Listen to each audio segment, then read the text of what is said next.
Mesdames et messieurs, bonsoir. Et c'est un plaisir pour nous de vous retrouver à la faveur de votre émission Matin Libre Politique. Aujourd'hui encore, nous allons donc vous permettre de savoir ce que pense notre invité d'aujourd'hui, donc des questions que nous allons évoquer avec lui.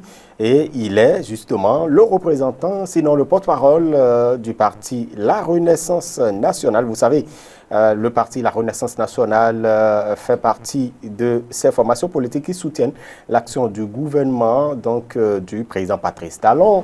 Et donc, c'est l'une des formations politiques de la mouvance présidentielle. Comment ce parti se prépare pour les élections générales de 2026? Nous parlerons justement également de cette mutation de l'UDBN au parti La Renaissance Nationale. Aujourd'hui, comment ça se prépare, donc ces échéances, et surtout également le 65e anniversaire de notre accession à la souveraineté nationale et internationale. Et pour mener ces discussions, il y a non, Mohamed Awali Akintola. Je fais très attention.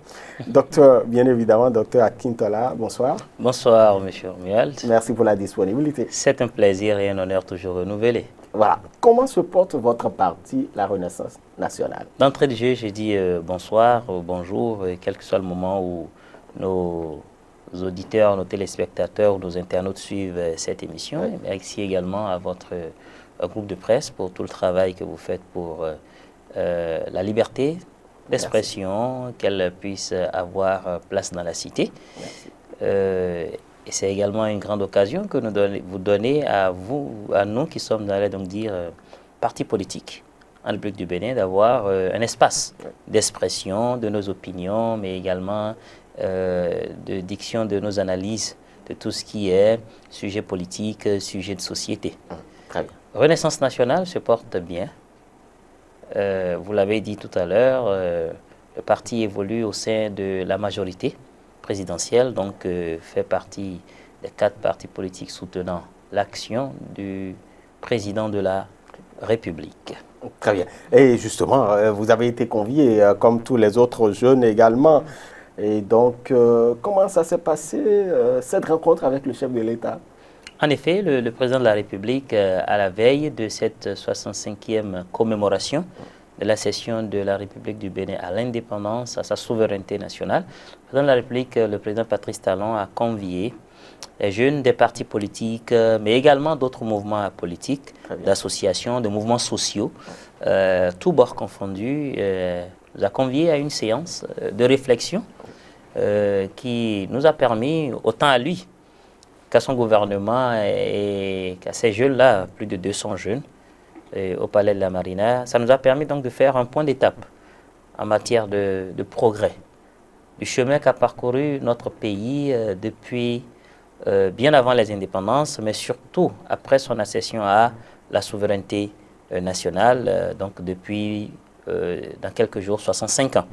Est-ce que réellement le Bénin a évolué? Et cela sous 2 angles principaux. La question des libertés fondamentales et de la démocratie, mais également la question du bien-être matériel pour le peuple béninois. Voilà donc les 2 principaux sujets qui ont meublé nos échanges avec le chef de l'État. Des échanges qui ont duré banalement 3h30, très bien fournis, très enrichissants, parce que la matière grise a été remuée dans tous les sens. On retient de cette séance-là quand même que le Bénin a quand même fait un bon bout de chemin. C'était un grand oral du chef de l'État? C'était un grand oral ou c'était pour convaincre les indécis? C'était quoi? L'objectif n'était pas de convaincre, l'objectif était d'échanger à bâton rompu. Pour que le chef d'État plantait le décor dans le sens d'une petite analyse impartiale du chemin qu'a fait le Bénin. En matière d'abord, pour la première phase des échanges, en matière de bien-être matériel, de progrès sur le plan économique et autres.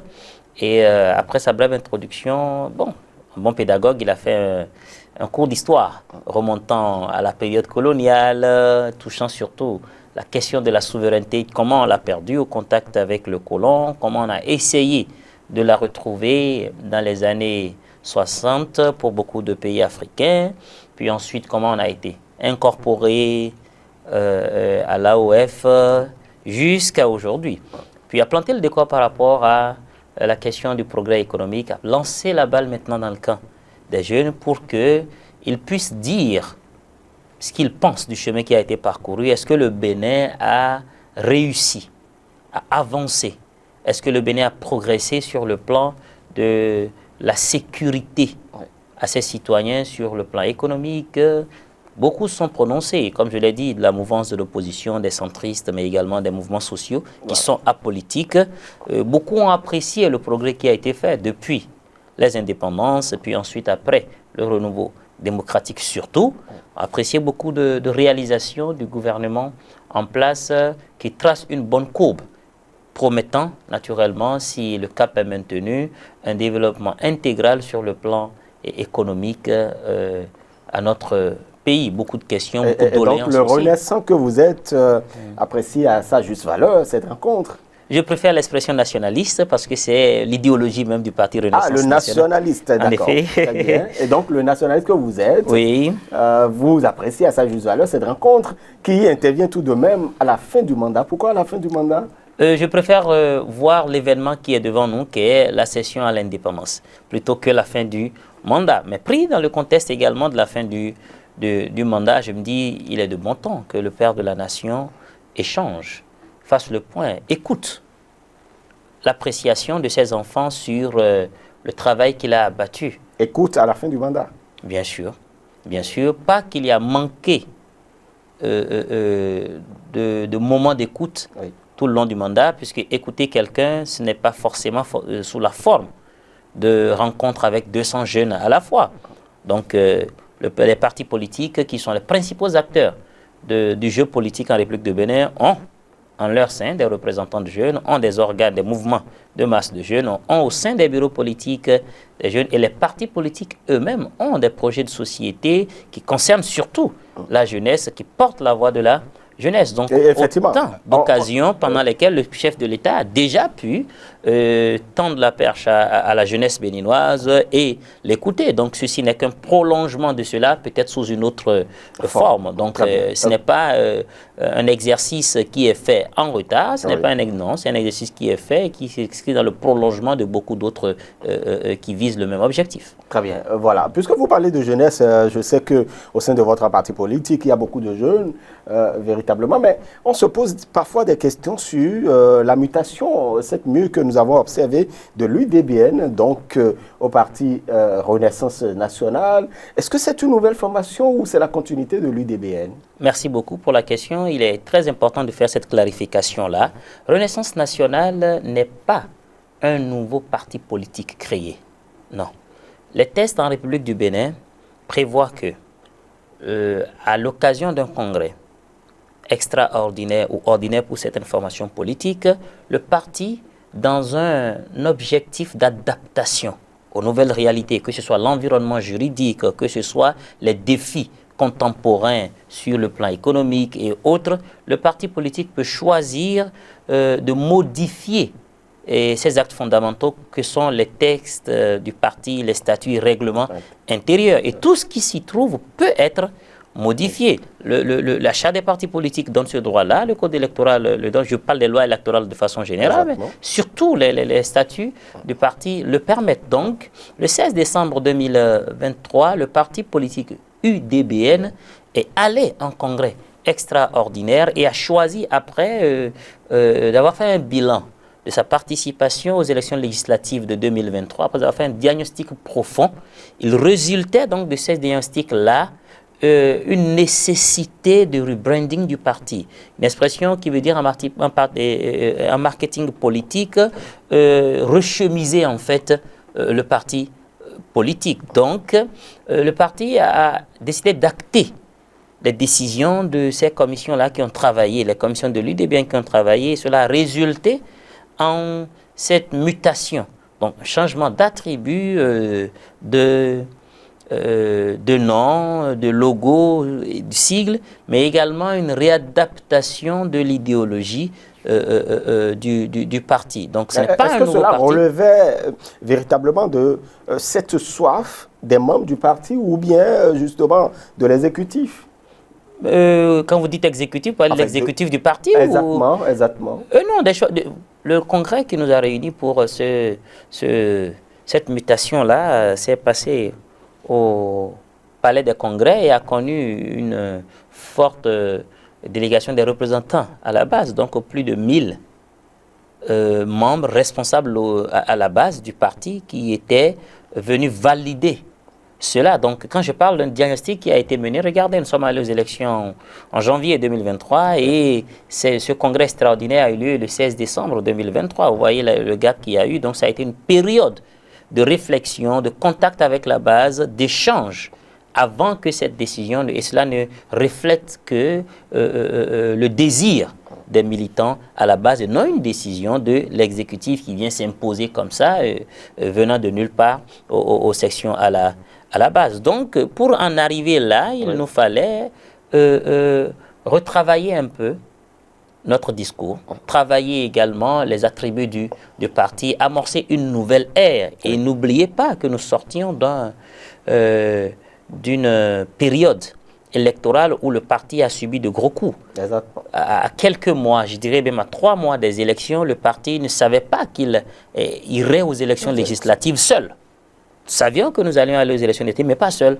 Le parti était dans un processus de fusion avec un autre parti de la mouvance présidentielle qui n'a pas abouti malheureusement.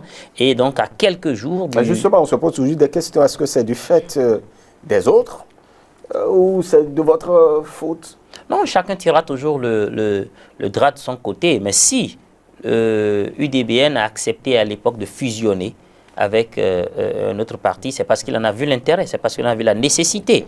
Mais vous savez, on ne fusionne pas pour disparaître fondamentalement. Non. On fusionne avec quelqu'un pour accepter de laisser une partie de soi, mais tout en gardant une essence de vous qui est essentielle. Et donc vous comprenez l'épanouissement donc vous comprenez le PRD avec l'Union progressiste. Nos réalités sont différentes. Nos réalités sont différentes. Là, quand vous parlez du PRD et de l'Union progressiste d'hier, donc UP, même pas ça, parce que c'est le PRD qui n'existe plus d'ailleurs, avec les leaders du PRD, avec l'Union progressiste, le renouveau. C'est 2 cas différents, je vous explique. Le PRD a fusionné, c'est-à-dire qu'un processus a été enclenché, d'abord commençant par des négociations. Nous avons suivi ici des visites du bureau politique de l'Union progressiste à l'époque au bureau du PRD, vice-versa, jusqu'à ce qu'une déclaration a été prononcée. Et puis un congrès a acté, d'abord de façon médiatique et de facto, la fusion de ces 2 formations politiques-là. Puis, suite à cela, il y a un procès verbal de ce congrès qui a été déposé au ministère de l'Intérieur. Il devrait y avoir un congrès de dissolution de chaque côté. Je ne voudrais pas entrer dans les aspects détails juridiques parce qu'on ne s'en sortirait pas, parce que j'ai ma position par rapport à cela, mais ce qu'il faut savoir, c'est que l'acte brandi par le PRD est un acte dont la demande a été faite avant d'amorcer ce processus-là de fusion avec l'Union progressiste. Et ils en sont arrivés lorsque, vous savez, ça devient caduc en fait. Ce n'est pas parce que vous avez demandé un document et qu'une décision parallèle devait être menée par rapport à ça, que la décision ne venait pas, que vous entamez un autre processus, d'accord, qui techniquement annule le premier, et que l'acte sort tardivement, peut-être dans un délai, que vous devez, parce que cela sert vos intérêts, vous rabattre. Je ne veux pas entrer dans la guerre interne de ces partis-là. Tout ce que je veux faire remarquer, c'est que la différence avec le cas UDBN, Bloc républicain, est que cela a été acté. Un document de consentement a été déposé au ministère de l'Intérieur, à la direction des partis politiques. Une décision a été prise par ce ministère-là pour constater la création de nouveaux partis politiques résultant de la dissolution de 2 autres anciens partis politiques. Je veux que cela soit clair. Voilà. Dans le cas de l'UDBN. Alors que ce n'est pas... Non, ce n'est pas une interprétation. Je lis juste ce qui nous a été tous présenté. Parce que ce qui est dit, c'est que chaque parti devrait aller faire le congrès de dissolution. On en revient. D'accord. On revient à l'UDBN. De toutes les manières, le Bloc républicain... À quelle étape vous étiez-vous? Exactement. Voilà. Nous en étions à l'étape des négociations. Très bien. Il y a un protocole qui avait été mis sur pied, des engagements qui ont été pris de part et d'autre, pour que ce processus de fusion aille de façon progressive et aboutisse à une décision juridique, donc d'existence d'un nouveau parti politique constatant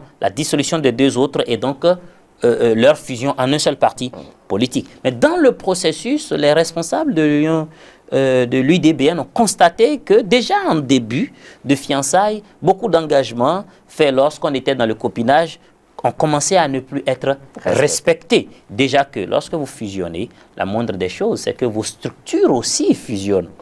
C'est que puisqu'il n'y aura plus, vous n'allez pas avoir un parti bicéphale.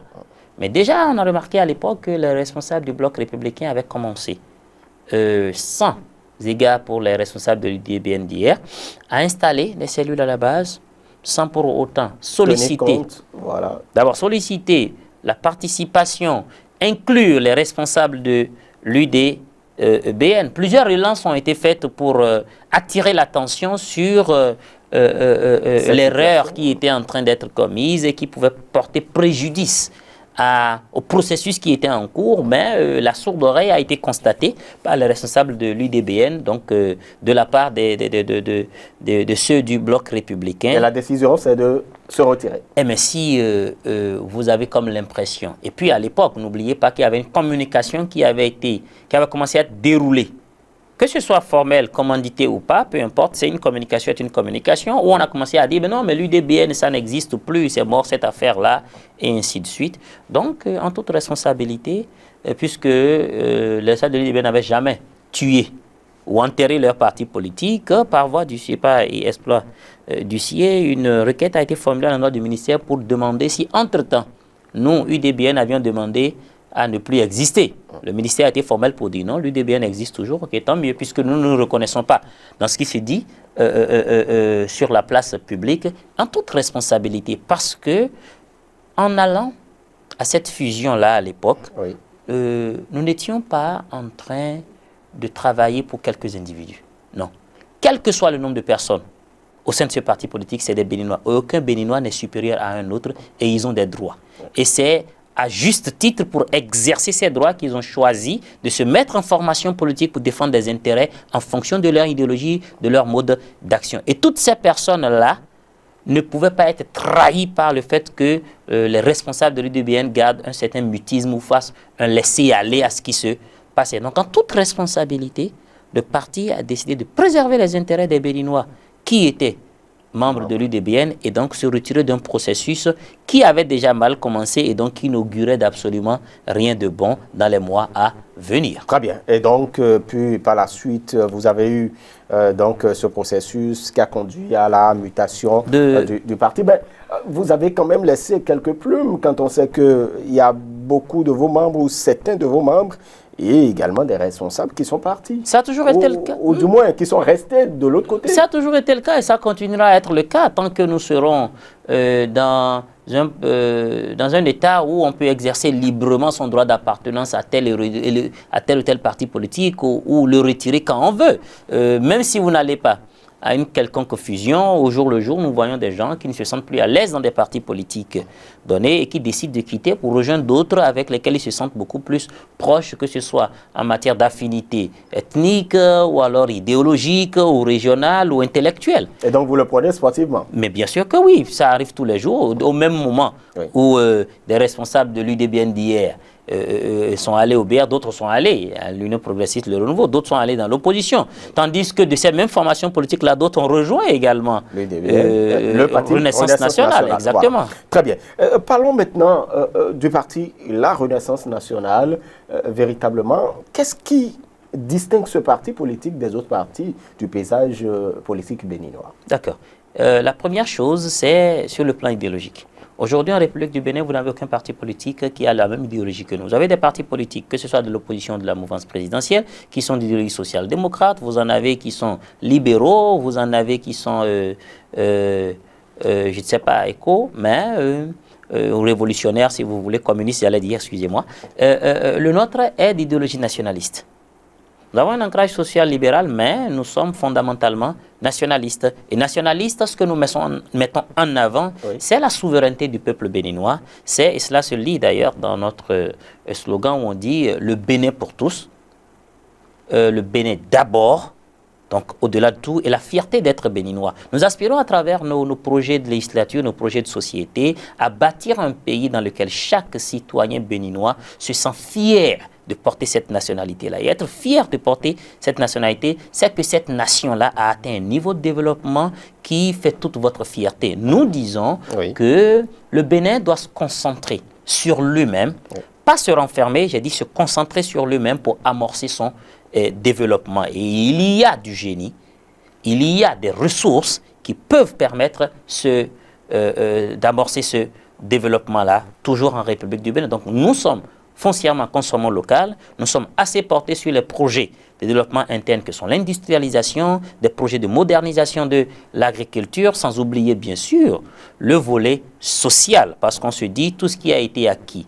en mettant en place une arène sécurisée, propice à l'investissement et à la création de richesses, doit pouvoir en retour servir au bien-être de la population à travers le volet social. D'où on se retrouve beaucoup dans le programme d'action du gouvernement du président Patrice Talon que nous avons soutenu, que nous continuons de soutenir. Très bien. Et déjà, est-ce que cette distinction, on pourrait dire que avoir une femme comme présidente du parti, ça change quelque chose? J'allais en arriver là pour dire bien sûr que oui. Bien sûr que oui, nous avons beau être des êtres humains, nous avons une physiologie et comment on appelle, une construction psychologique qui n'est pas à 100% conforme, quand je dis entre hommes, femmes et autres.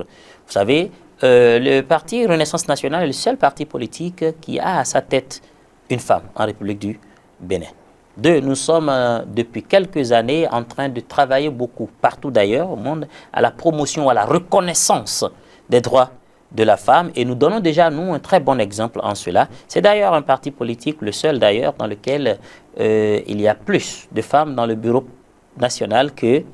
Donc nous sommes assez sensibles, Jean, en matière d'inclusion. Nous sommes très sensibles également les personnes porteuses de handicap. Et oui, le fait que ce soit une femme leader qui tienne la barque change beaucoup la donne. Mais bon, il ne suffit pas que les femmes soient dans le bureau exécutif national ou le bureau politique pour avoir que... Peut-être que c'est des postes, des responsabilités minimes que vous leur accordez. Non, parce que dans un bureau, quand on parle de... Je n'ai pas dit que les femmes sont militantes. Je n'ai pas dit que les femmes sont dans des bureaux de quartier. Il y en a dans les bureaux de quartier, mais ce que je dis, lorsque vous parlez de bureau exécutif national d'un parti politique, vous parlez de l'une des plus grandes instances de décision de ce parti politique-là, l'un des plus grands organes de décision de ce parti politique-là.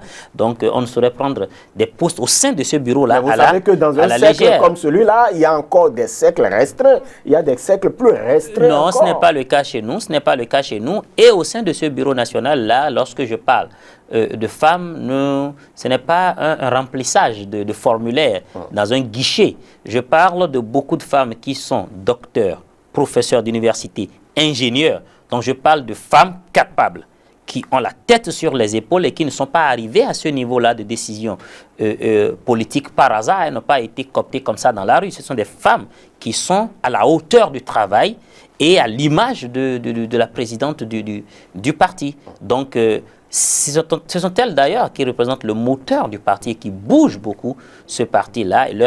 Leur approche des choses fait la valeur ajoutée de notre parti politique. Très bien. Elles peuvent faire partie du bureau exécutif national ou du bureau politique du parti sans être positionnées pour les législatives ou les communales ou pour les élections. Je vous arrête en cela parce que aux dernières législatives, le parti Renaissance nationale est le parti qui a la première place en matière de positionnement des femmes sur la liste électorale. Nous sommes à plus de 50% de positionnement pendant que d'autres partis peinaient à avoir 30%. Mais je vais au-delà pour dire que cela n'est pas spontané. C'est-à-dire que ça vient tout naturellement. Dans les tests fondamentaux du parti, il est prévu un quota de nombre de femmes dans les bureaux, que ce soit les bureaux au niveau de la circonscription électorale, au niveau des communes, au niveau des arrondissements, des quartiers de ville et de village. Il est clairement dit dans nos textes que dans un bureau qui comporte 15 membres, il doit y avoir forcément un minimum de 4 postes pour les femmes. J'ai dit un minimum, ça veut dire qu'elles peuvent en avoir, et elles ont d'ailleurs plus que 4 postes, pour dire toute la valeur que le parti donne à la femme. Et lorsque c'est ainsi depuis la base, c'est tout naturel que vous retrouviez beaucoup de femmes valeureuses positionnées sur les listes électorales. Et aucun parti politique n'a réussi cet exploit-là jusqu'à l'heure où je suis en train de parler. Et nous espérons que, justement, ce serait permanent quand on sait que nous sommes à l'approche des échéances de 2026. On va je y ne sais arriver. pas pourquoi ce ne le serait pas. Je ne vois pas la menace qui empêcherait désormais que cette dynamique-là continue. Si telles qu'elles sont toujours de valeur, vous savez que vous, les acteurs politiques, ce sont des calculs que vous faites. Et c'est normal que vous fassiez des calculs qui ont abouti à ça hier. Donc ces mêmes calculs-là sont toujours d'actualité. Aujourd'hui, la question que certains observateurs se posent, est-ce que, en réalité, le parti Renaissance nationale d'aujourd'hui, UDBN d'hier, a d'influence? Quel est l'impact? Quel est justement le poids d'influence du parti La Renaissance nationale dans le paysage politique béninois aujourd'hui? Je comprends très bien votre question. Je sais d'ailleurs là où vous voulez en venir. Ah bon? Oui. Vous lisez dans mes pensées? Non, pas du tout, parce que c'est une question qui ne m'est pas étrangère, en fait. Vous savez, beaucoup de personnes réduisent l'action des partis politiques à la participation aux joutes électorales. Vous connaissez le parti PCB, même s'il n'est plus officiellement enregistré après la réforme du système partisan. Voilà un parti qui continue de donner de la voix et qui continue de s'agripper sur de son idéologie et qui parfois a des analyses très lucides en matière de développement et qui, je suis convaincu, sont très prises en compte et très prises au sérieux par les dirigeants.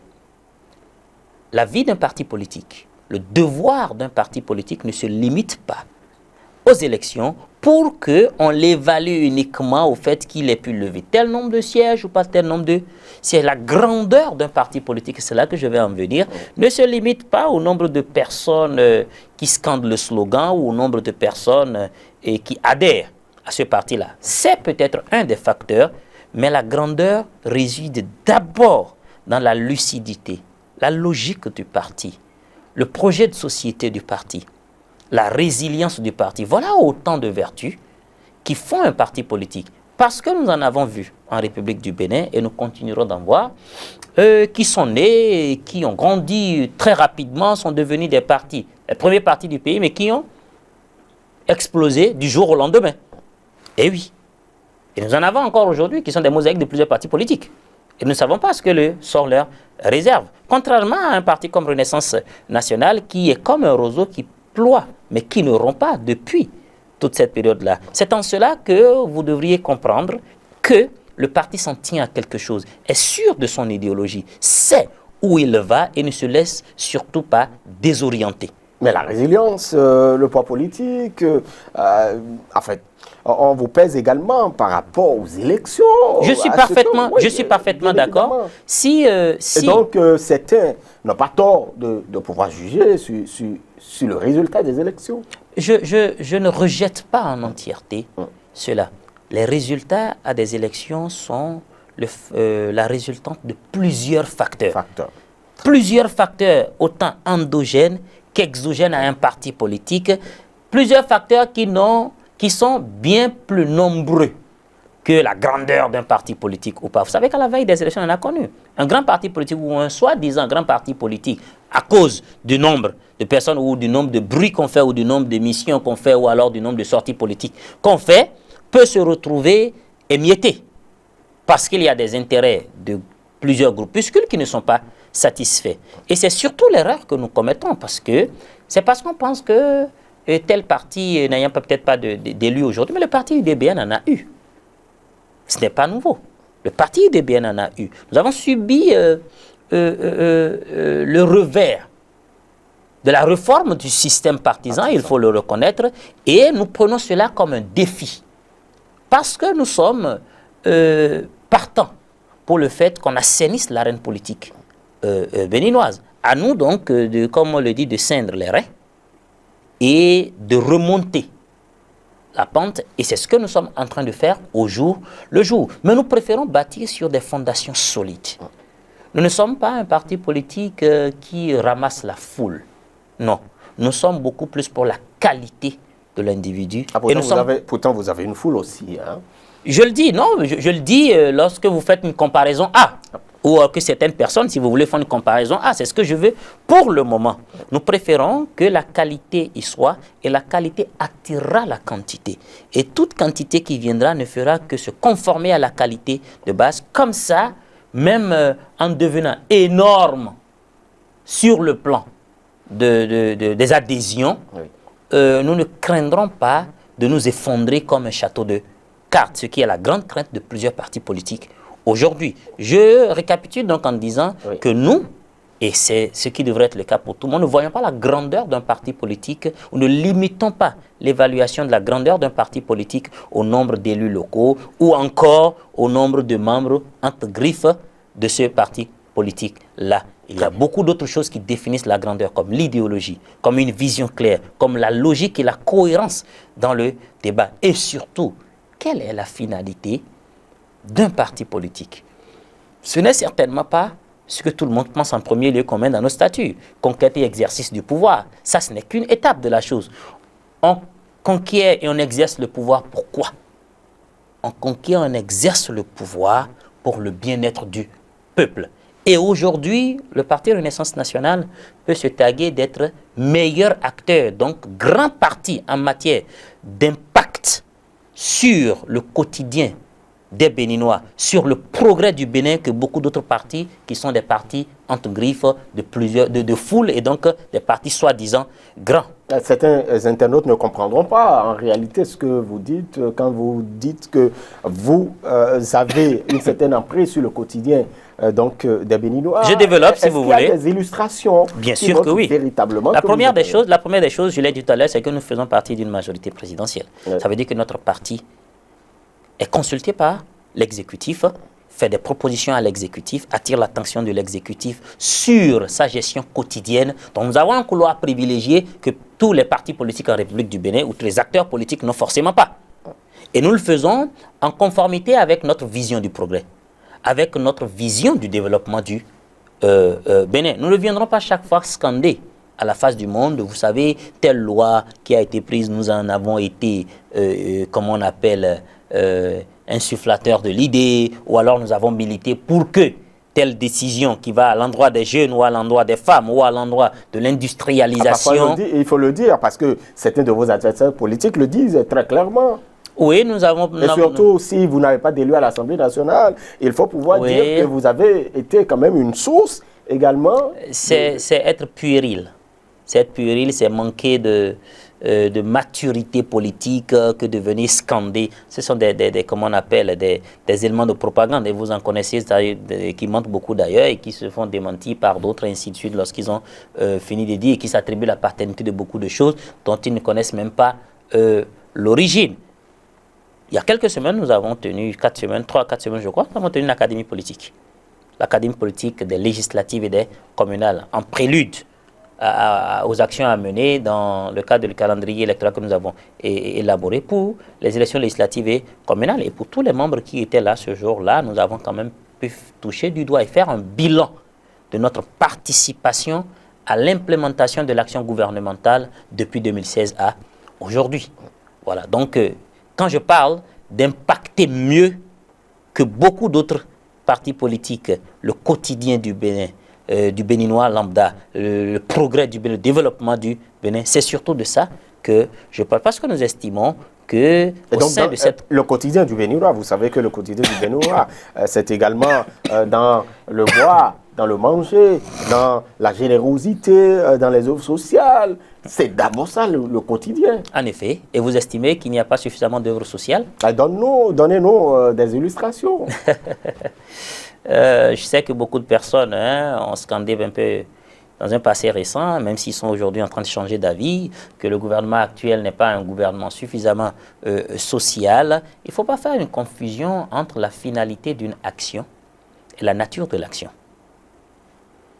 Beaucoup pensent que le social, c'est se lever le matin, distribuer de l'argent aux gens. C'est ça le social pour eux. Quelle forme de social vous empruntez? J'en arrive là. Je vais parler plutôt de l'action gouvernementale parce que c'est l'exécutif qui l'implémente et notre rôle au sein de cette machine-là est d'appartenir à cette majorité présidentielle-là et donc d'avoir un couloir privilégié avec l'exécutif. Entre quelqu'un qui se lève le matin, qui au lieu de donner la semence à manger à l'autre, lui donne la semence mais l'accompagne en lui disant ça, tu ne le manges pas, tu le sèmes pour que d'ici 3 mois, 2 mois et demi, cette seule graine de maïs sortent en épi de maïs, donc plusieurs centaines de graines de maïs pour toi. Entre celui-là qui fait une action aujourd'hui, qui n'est peut-être pas en premier lieu perçue comme une action sociale, mais qui a une finalité sociale, et celui qui se lève et donne cette semence-là et dit mange, demain je reviens, je te donne. Entre quelqu'un qui apprend à pêcher et quelqu'un qui donne du poisson, qui est vraiment social? Celui qui donne du poisson à nourrir pour une seule journée. Celui qui apprend à pêcher a fait du social pour tout le long de la vie de celui qui a été impacté. Deuxième chose, on peut se plaindre du fait que la première partie de la gouvernance Talon a semblé peut-être dure parce que ça a rompu avec un paradigme que nous avions connu par le passé, le paradigme de la dilapidation. Surtout quand on vous demande de serrer les ceintures. En effet, oui, justement. Chaque jour que Dieu fait en tant que père de famille, lorsque nous devons restructurer notre maison, parce que nous estimons que la manière dont les dépenses sont faites, les hémorragies financières qui sont créées par ici et par là, ne sont pas à l'avantage de la collectivité, mais vont juste à, comment on appelle, dans la poche ou dans l'intérêt de quelques individus de la collectivité, c'est la même chose que nous disons. Et nous percevons cela en bien, parce que ça va dans l'intérêt du plus grand groupe au détriment de certains individus. Nous avions eu, par le passé, un pays où ça s'est fait ainsi. Un pays dans lequel les gens disposaient des ressources publiques, des deniers publics à des fins personnelles, sous forme de détournement, sous forme de corruption. Et donc l'offre politique du parti La Renaissance nationale reçoit l'assentiment ou du moins rencontre. Mais bien sûr, c'est la vision de l'exécutif. C'est d'ailleurs la raison pour laquelle nous sommes avec ce président-là. Et je vais ajouter une chose, peut-être illustrer ça de telle manière. Vous savez, on ne peut pas être philanthrope quand on n'a pas les moyens. Vous ne pouvez pas donner la quête à l'église le dimanche si vous n'avez pas travaillé de lundi au samedi. Vous ne pouvez pas donner le Sara ou la Sadaka à la mosquée le vendredi si du lundi à ce jeudi-là, vous n'aviez pas travaillé pour en avoir les moyens. C'est aussi simple que ça. Donc, avant de faire ce social-là tel qu'il est perçu ou qu'il est voulu peut-être par la population, encore que c'est une perception très erronée de ce qu'on appelle social, avant de le faire, il faut d'abord amasser cette richesse-là que nous allons redistribuer. Il faut travailler à amasser cette richesse-là. Un pauvre ne peut pas faire de la philanthropie, sinon que si vous n'avez que 100 francs et que vous me donnez les 100 francs, eh bien vous allez vous aussi vous appauvrir. Et moi je vais le dilapider et nous deviendrons 2 pauvres qui ont besoin qu'une 3e personne vienne nous donner de l'argent sous cette forme entre griffes du social. Très bien. Parfois on réduit un peu l'espace du parti La Renaissance nationale à la 6e circonscription électorale. Oui. Justement, quelle est l'emprise que vous avez dans cette circonscription électorale? Parce que parfois, il y a un brin de vérité que peut-être c'est votre fief et puis par ailleurs. Non, le parti Renaissance nationale n'est pas limité à la 6e circonscription électorale parce que nous avons ce qu'on appelle les conseils de supervision des circonscriptions électorales dans les 24 circonscriptions électorales du Bénin. Nous avons un bureau communal dans chacune des 77 communes du Bénin et dans plus de 300 arrondissements du Bénin, nous avons nos bureaux d'arrondissement formels. C'est vrai que par endroits, il y a beaucoup encore à faire, il faut le reconnaître. Et c'est la réalité de tous les partis politiques parce que les velléités s'installent, les disputes, certains sont apprivoisés par d'autres partis politiques, donc nous sommes dans une perpétuelle conquête du cœur de ces militants-là. Mais si on doit parler d'ancrage national, oui, la seule chose qui permet là aujourd'hui d'évaluer l'ancrage national d'un parti politique, c'est sa représentation dans les coins et recoins de la République du Bénin. Et si vous vous en tenez à des chiffres formels, il y a quelques mois, la Sénat ainsi que le ministère de l'Intérieur ont fait une tournée national pour constater les partis politiques qui déféraient réellement à la législation ou à la loi électorale en matière d'existence de sièges départementaux. Et le parti Renaissance nationale avait tous ces sièges départementaux dans tous les 12 départements du Bénin, bien animés. Donc, et le rapport, il est là, vous pouvez avoir accès, les internautes peuvent également y avoir accès. Donc, si on doit parler d'ancrage national, je dis, tant qu'il y a un Béninois à Tchoumi-Tchoumi, un Béninois à Materi, à Tangueta, à Grand Popo, à Tiémé, à Dambo, à Avrankou, à Savé, à Kaboua, qui dit « je suis Renaissance nationale », eh bien, estimez-vous qu'ils ne sont pas béninois, eux, qu'ils sont nigériens ou togolais. Donc, le parti dont les militants se réclament dans toutes ces zones-là et bien plus d'appartenance Renaissance nationale, c'est déjà la preuve que le parti Renaissance nationale a un ancrage national. Très bien. Non, ce n'est pas parce que la présidente du parti a sa base électorale en tant que leader politique dans la 6e que bon, le parti se résume à là. Moi, je suis des collines, je milite dans la 10e circonscription électorale et vous n'avez qu'à taper sur Internet pour voir les activités de remobilisation, les réunions régulières que nous faisons et qui sont documentées sur le net dans la 10e circonscription électorale. La même chose dans le Borgo. Si vous faites la remobilisation, c'est justement certainement pour les prochaines échéances électorales. En effet. Les communales, les municipales et les législatives, est-ce que le parti Renaissance nationale ira aux élections, à ces élections? Oui, le parti participera aux élections générales de 2026. C'est très clair. Bien sûr, c'est la décision qui a été prise au niveau du bureau exécutif national, sauf catastrophe. Mais oui, nous sommes en train de nous apprêter pour le dépôt des dossiers à la Sénat pour les élections générales. Donc, entendez les législatives et les communales municipales. Très bien. Quant à et quel est le niveau de préparation aujourd'hui? Le parti a mis sur pied un comité électoral déjà et des instructions ont été données. D'ailleurs, à l'Académie politique, il y a une communication qui est passée sur la maîtrise des lois électorales, spécifiquement en accord avec l'organisation des élections, puisque nous avions tous les délégués communaux qui étaient là. Donc, ils ont reçu une formation et autant de renseignements sur la constitution des dossiers, les dispositions à prendre dès maintenant pour ne pas courir à la dernière minute. Mais ce que la loi fondamentale prévoit aussi en matière de personnes habilitées à être candidats pour ces différentes sélections-là. Donc, toute cette documentation et ces informations ont été données à nos délégués communaux avec la responsabilité de repartir à la base, de restituer et donc que les potentiels candidats à la candidature commencent à se manifester. Et un délai, quelle échéance aujourd'hui? Un délai a été donné pour la dernière semaine du mois d'août pour que les conseils de supervision de circonscription électorale puissent acheminer les dossiers vers le comité électoral national qui a été mis sur pied. Donc, nous accompagnons, nous suivons de très près la mobilisation de ces dossiers-là, puisqu'il y a beaucoup d'arbitrage à faire dans ces cas de figure-là, et le bureau exécutif national ainsi que le comité électoral s'y attellent. Très bien. Mesdames et messieurs, vous savez désormais. Et donc, le parti Renaissance nationale ira aux élections communales, municipales et législatives. Et déjà, est-ce que vous irez, avec qui vous ferez l'accord de gouvernance? Puisque le code électoral le prévoit aujourd'hui. En effet, et cela reste à déterminer. Le parti est quand même ouvert. C'est-à-dire que vous n'avez pas encore mené des réflexions sur ce sujet? Si je dis que le parti est ouvert, c'est que les réflexions ont été menées. Ce qui n'est pas encore décidé, c'est avec quel parti politique nous signons un accord parlementaire. Et aucun parti politique en République du Bénin, à l'heure où je vous parle, ne l'a encore fait. Donc le parti n'est pas en retard sur ce cadre-là. Et c'est l'occasion, si vous me permettez... entre le PR et puis le BR, c'est vrai que c'est annoncé, effectivement. Bon, je ne sais pas ce que vous appelez annoncer, puisque par le passé, voilà.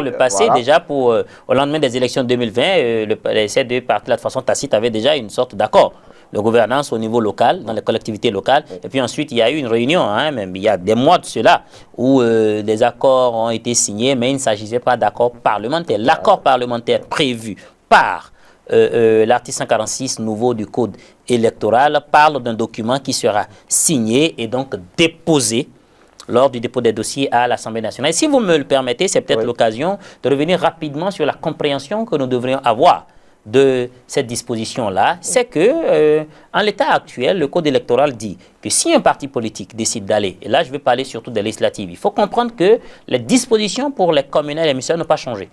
Vous allez aux élections, vous avez 10% à la nationale, eh bien vous êtes jugé avoir atteint le seuil pour l'attribution des postes de conseillers communaux. Là où vous avez gagné, vous avez des conseillers communaux. Et ça, c'est simple. Donc, les 20%, les fameux 20%, ne concernent pas les communales et les municipales. Ça concerne plutôt les législatives. Et là, on dit que si un parti va en solo aux élections, eh bien, il lui sera comptabilisé par circonscription électorale. Donc, dans chacune des circonscriptions électorales prises individuellement, un pourcentage de 20%. C'est-à-dire que pour prouver son ancrage national, le parti doit avoir 2 personnes sur 10 qui sont votants pour lui dans chacune des circonscriptions électorales, dans chacune des 24 circonscriptions électorales du Bénin, réparties de cette manière-là. Donc, si le parti arrive à recueillir 2 personnes sur les 10 par circonscription électorale, donc des votants, sur les 24 circonscriptions électorales, eh bien, aucun souci. À chaque endroit où le quotient électoral lui permet d'avoir des députés à l'Assemblée nationale, les députés lui seront octroyés. Si le parti décide d'aller en accord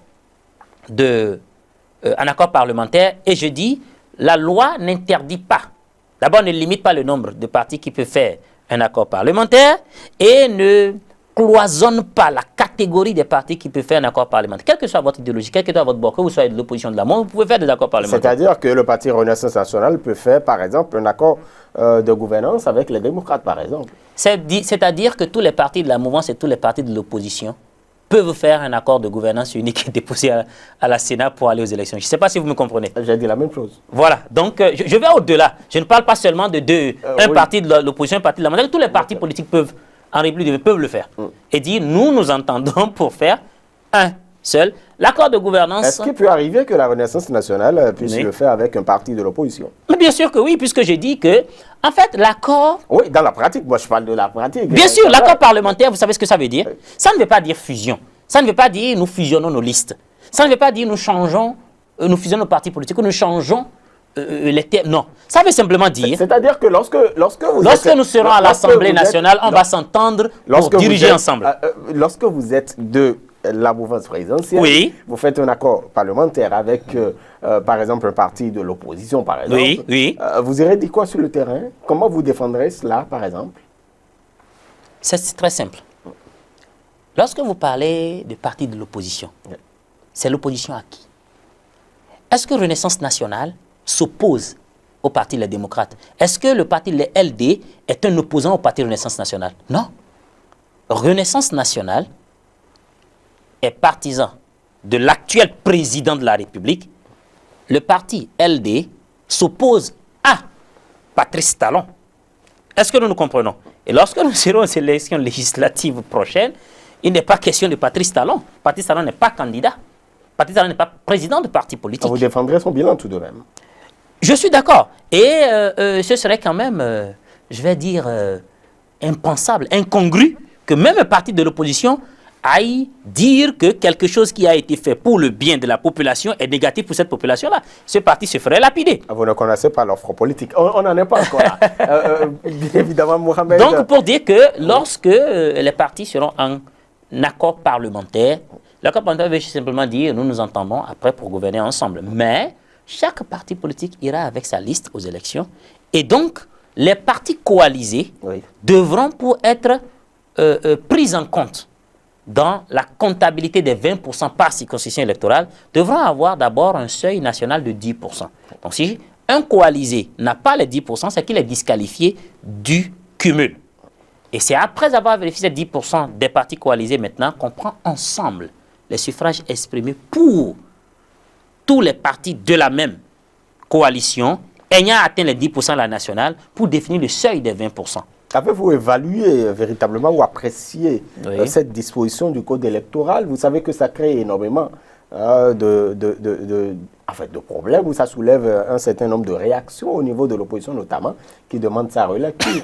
Vous appartenez à la mouvance présidentielle et donc pour vous, pas question de relire. Non, si je suis en train d'en parler avec autant d'aisance et avec autant de détails, c'est que je l'appréhende suffisamment. D'accord? Maintenant, ça ne vous pose pas de problème au niveau du parti, la Renaissance nationale? Non, parce que c'est un défi pour nous. Vous voyez, c'est un défi pour nous. L'autre chose, c'est que le code électoral ne peut pas poser de problème parce qu'il n'a pas encore été expérimenté. Ce n'est qu'au soir des élections de 2006 qu'on dira le code électoral du 25 avril 2024 a posé des problèmes.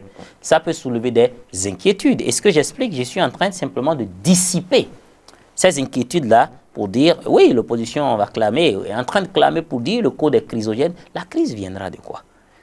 Je viens de vous dire que, c'est-à-dire, il faut être stratège aussi. Les lois sont les lois et ne peuvent pas prévoir tous les cas de figure. Les lois ne sont pas faites pour ça. Les lois sont faites pour tracer un cadre d'exercice de quelque chose. Et la stratégie, ou les stratégies à développer au sein de ce cadre juridique-là sont propres à chaque parti politique. Donc, si un parti politique estime qu'il est un parti du peuple, qu'il est un parti soutenu, qu'il est un parti, le parti le plus populaire, ce parti, en l'occurrence, ne devrait nullement craindre d'ailleurs, bien au contraire, puisque nous ne sommes pas dans un terrain où on se fait la passe. Aucun parti ne veut que l'autre parti gagne plus que lui. Très bien. Donc, si on est suffisamment grand et qu'on est suffisamment populaire, on devrait applaudir ce code électoral-là parce qu'il élimine d'office beaucoup de partis politiques pour vous et vous permet, à vous qui êtes grand parti, populaire, grand parti du peuple, d'avoir le plus possible d'élus. Docteur Mohamed Awali Akintola, nous tendons vers la fin de nos discussions et déjà le parti Renaissance nationale ira aux élections communales, municipales et législatives. Le parti est ouvert pour des discussions pour un accord parlementaire, de gouvernance parlementaire. Bien sûr. Et puis, justement, le président, le duo candidat présidentiel, vous attendez le chef de l'État, comme tous les autres partis de la mouvance. Nous continuons d'échanger avec le chef de l'État par rapport à la désignation du duo que soutiendra. Parce que le président Patrice Talon a ouvert les discussions. C'est ça, vous nous informez? Oui, mais bon, les décisions ne se font pas à la télévision, à ce que je sache. Bien évidemment, mais vous nous informez que les discussions sont... Le débat a déjà été lancé. C'est-à-dire qu'au sein de chaque parti politique, nous en parlons déjà. Nous en parlerons déjà. Vous proposerez un duo non, le parti Renaissance nationale ne participera pas à l'élection présidentielle 2026 avec un duo présidentiel propre au parti. Pour que le chef de l'État puisse choisir son dauphin, peut-être le duo qui va le succéder. Le chef de l'État a été clair vers nous. Il nous a clairement dit qu'il ne raisonne pas en termes de dauphin, mais qu'il raisonne en termes de celui qui pourra continuer l'œuvre de développement du Bénin, quelle que soit son origine, son bord politique. Ce qui l'intéresse, lui, c'est la qualité. Peut se retrouve au niveau de votre parti. Pourquoi pas? C'est bien possible. Les jours à venir nous le diront. Ne soyons pas pressés. Pas de certitude alors. Pourquoi voulez-vous que je vienne chanter sur un plateau télévisé? Pas chanter. Le moment viendra. À quel niveau personne n'est en retard pour la sélection du duo présidentiel. Pour ce qui est du parti Renaissance nationale, le parti soutenant bien l'action du président Patrice Talon a été clair avec lui. Il a dit que, au terme des discussions, nous alignerons sur son avis éclairé par rapport à celui qui peut continuer cette œuvre-là que nous avons entamée ensemble et que nous soutenons au jour le jour. Très bien. 65e anniversaire de notre accession à la souveraineté nationale, c'est bientôt là. Que rêvez-vous pour les prochaines années, surtout les 35 prochaines années du Bénin, quand on sait que le centenaire, c'est dans 35 ans? En effet, 65 ans, c'est beaucoup. C'est beaucoup et malheureusement, ça n'a pas été une période linéaire en matière de forme de souveraineté, de forme d'indépendance. Chaque, je vais dire, génération qui a transcendé, ou qui a connu plutôt cette période de 65 ans-là, a fait à sa manière tout ce qu'elle pouvait pour préserver cette indépendance-là. Tantôt, vous savez, déjà au début, c'était voulu sous forme d'indépendance sur le plan politique. Et puis après, on a dit l'indépendance, il est peut-être politique, mais il n'est pas économique. Et puis les manettes sont toujours au niveau de notre colonisateur. Et on a connu tout ce qui a été tumulte. On a essayé le marxisme-léninisme. Ensuite, les coups d'État qui ne manquaient pas. Les militaires ont choisi d'occuper un espace de cette période-là sous forme de parti unique, la révolution. Ça aussi, ça a échoué parce que ça n'a pas pu relever les défis sur le plan économique. Et puis, on est passé, depuis 1990, au renouveau démocratique. Aujourd'hui, nous expérimentons une nouvelle forme de cette souveraineté-là et nous travaillons au jour le jour, autant sur le plan politique que sur le plan économique, à la maintenir. Le Béninois, après 65 ans d'indépendance, peut quand même être fier des talents que son pays a produit, fier du chemin qui a été parcouru. Mais le défi demeure toujours énorme. Le défi, parce que malheureusement, nous ne sommes pas un pays assez nanti en matière de ressources minières qui pourrait faciliter notre développement. Nous sommes donc appelés à user de notre génie, de notre énergie, donc surtout de nos ressources humaines qualifiées pour continuer cette œuvre-là de développement de notre pays. Et c'est ce à quoi j'invite tout un chacun d'entre nous. Le niveau de développement espéré, qui n'est pas encore celui atteint à l'heure d'aujourd'hui, n'est pas forcément de la faute de l'autre. Non. Parfois, il n'est que un manque, il n'est la résultante que d'un manque de structuration interne, un manque d'audace, de courage. Et c'est ce à quoi je nous invite, nous, jeunes, aujourd'hui, puisque la responsabilité de plus en plus devient notre. Très bien, voilà. Merci beaucoup à vous, Mohamed Awali Akintola. Ce fut un plaisir. Voilà, et nous sommes malheureusement à la fin donc, de nos discussions. Mais avant de vous laisser partir, vous savez que votre présidente, sinon la présidente de votre parti politique, elle est ministre conseiller. À la santé auprès du président de la République. Exactement. Qu'apporte-t-elle concrètement? Son job en tant que ministre conseiller auprès du président de la République, donc dans le domaine de la santé, est d'évaluer la politique qui a été mise en place depuis le début du gouvernement du nouveau départ, d'apprécier, de mesurer le ressenti, l'impact sur les populations. Et c'est à ce travail-là qu'elle s'attelle depuis le premier jour que le décret a été pris en Conseil des ministres. Et donc, à chaque semaine, elle est sur le terrain, elle fait des tournées, d'abord au nom du gouvernement auquel elle appartient, pour constater de visu ce qui a été fait dans le domaine, apprécier cela, rendre compte au chef de l'État et faire des propositions d'amélioration. Aller au contact du personnel, domaine de la santé, pour voir quelle utilisation est faite du matériel, de l'équipement, recueillir leurs doléances et enfin, surtout, échanger avec la population sur son appréciation de ces réformes-là et ces doléances pour une meilleure prise en charge dans le domaine de la santé. Donc, des rapports réguliers sont faits au chef de l'État sur le travail et en cela, les actions qui suivent sont mieux affûtées. Vous savez qu'il y a quelques jours à peine, il y a un don de matériel de santé assez impressionnant qui a été fait aux praticiens de domaine. C'était en présence du ministre Onkwati et de la ministre conseillère Claudine Afiavi Prudencio. Donc voilà ce à quoi elle s'attelle, car le gouvernement est là, mis là par le peuple pour servir le peuple. Elle évalue donc à quel niveau de satisfaction ce peuple-là qui a mandaté l'exécutif, à quel niveau de satisfaction se trouve ce peuple-là dans le domaine de la santé et de l'accès aux soins. Très bien. Votre mot de fin.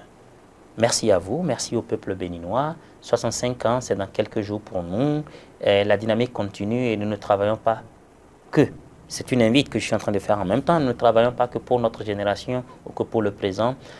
Assurons-nous que chaque action que nous posons, dans quelque domaine que ce soit pour notre pays, est posée en prenant également en compte les intérêts de la postérité. Je vous remercie. Très bien. Merci beaucoup donc à vous, Dr Mohamed Awali Akintola. Je rappelle que vous êtes le porte-parole du parti La Renaissance Nationale. Mesdames et messieurs, vous avez suivi notre invité sur les sujets que nous avons abordés avec lui. Et c'est fini donc pour ce numéro de votre émission Matin les Politiques. On va se retrouver très incessamment sur nos antennes. D'ici là, portez-vous bien. Agréable suite à chacun et à tous.